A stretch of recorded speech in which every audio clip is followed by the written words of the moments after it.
Hi guys, today I wanted to talk about the number 6 million and its relevance to Jewish Gematria and Talmudic mysticism.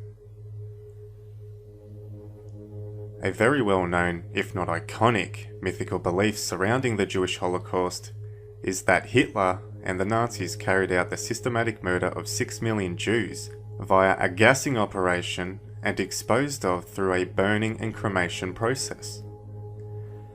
Whether you choose to believe this sort of stuff or not is completely beside the point. The focus of today is deciphering the esoteric components of this event in hopes of understanding why the number 6 million and the Holocaust are so important to the Jews. So I won't be going over the specific proofs for or against the Holocaust, but the spiritual motivations behind the number 6 million and the Holocaust. The mathematical impossibilities surrounding this belief and the scientific lack of evidence is enough to bury this myth forever. However, that has not stopped the popularization of Jewish sources claiming that 6 million Jews had met their death through this very unusual and barbaric way. In fact, just the questioning of this number or its historical fact-checking surrounding the Holocaust will land you a jail sentence in 12 countries throughout the world. There really is an esoteric component to all of this, and that is why we need to consider when investigating this very secret number, 6 million, and the Holocaust. The first thing we should consider is the etymology of the word Holocaust itself. Obviously this word predates the 1940s, and it might just give us a clue about the esoteric nature of the word. So according to the popular online etymology dictionary, they claim that the word was first in use during the mid-13th century, to describe a burnt offering or a sacrifice consumed by fire.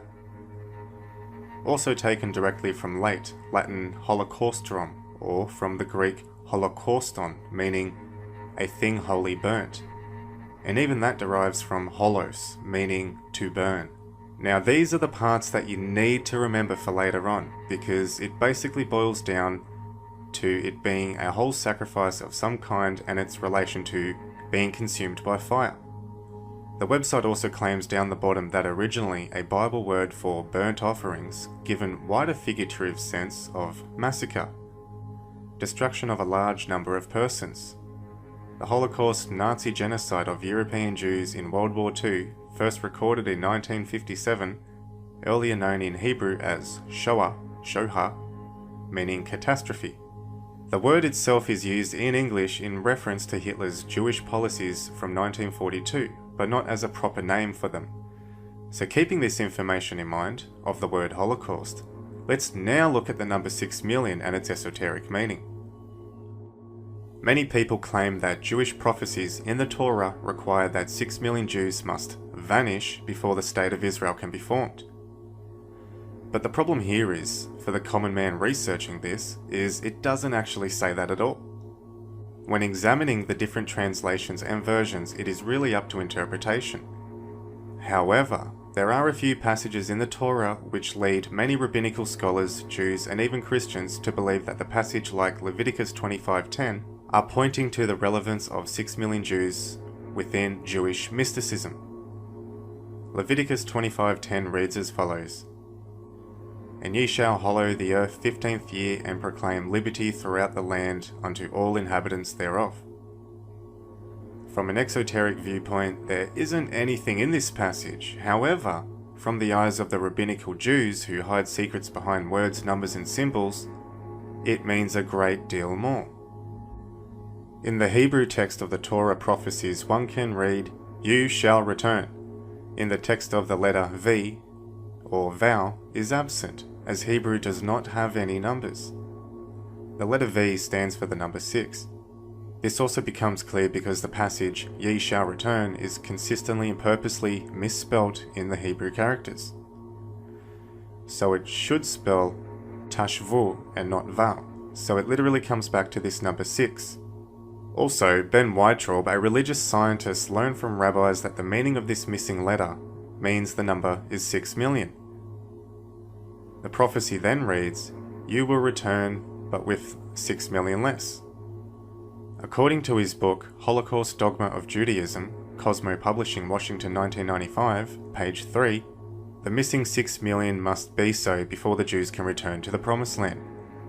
Yahweh sees this as a cleaning of the souls of the sinful people. The Jews must, on return to the Promised Land, be clean.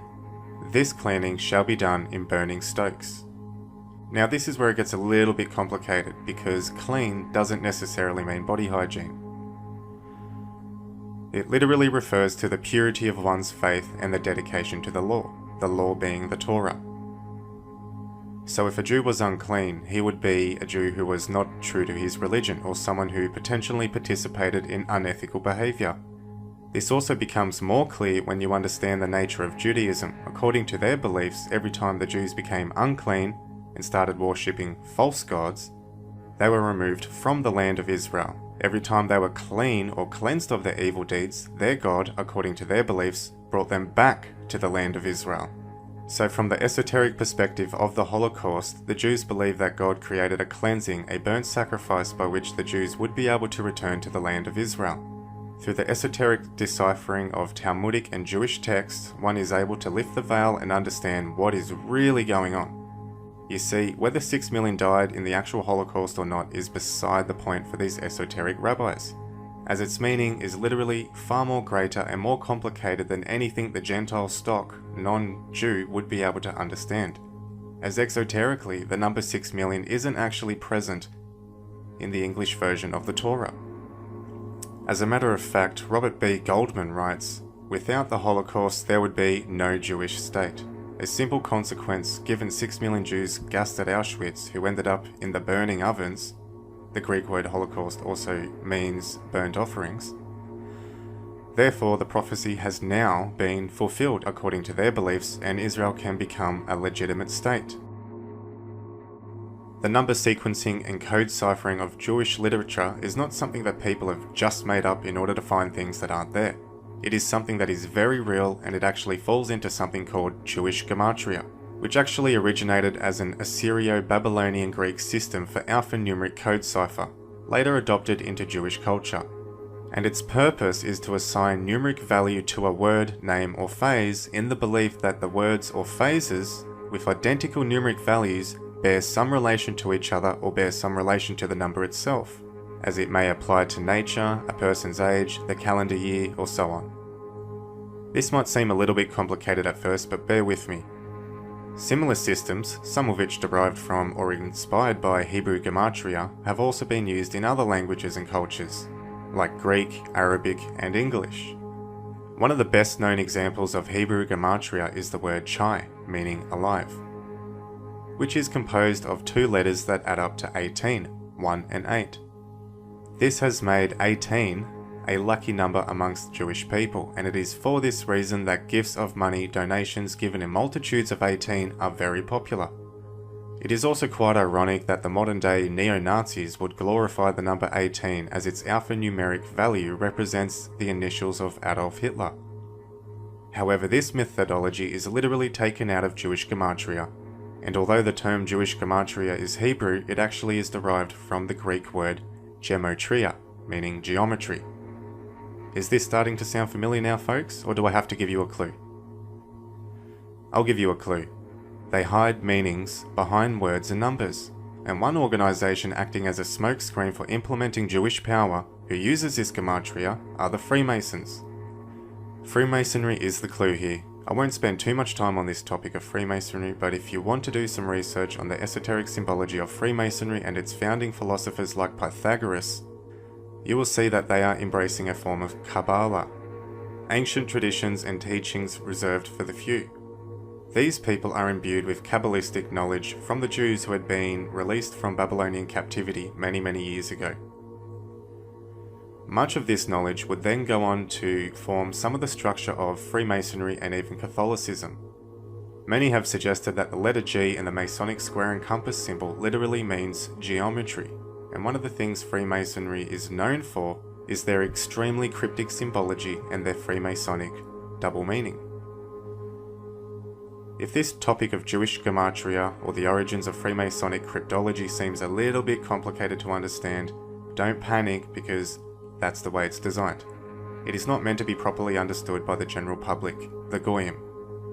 However, if you would like to know more about this, I recommend you watch our previous video titled Adept Occultism and Esoteric Heliocentricity, where I interviewed Michael Joseph, who breaks down a lot of this information.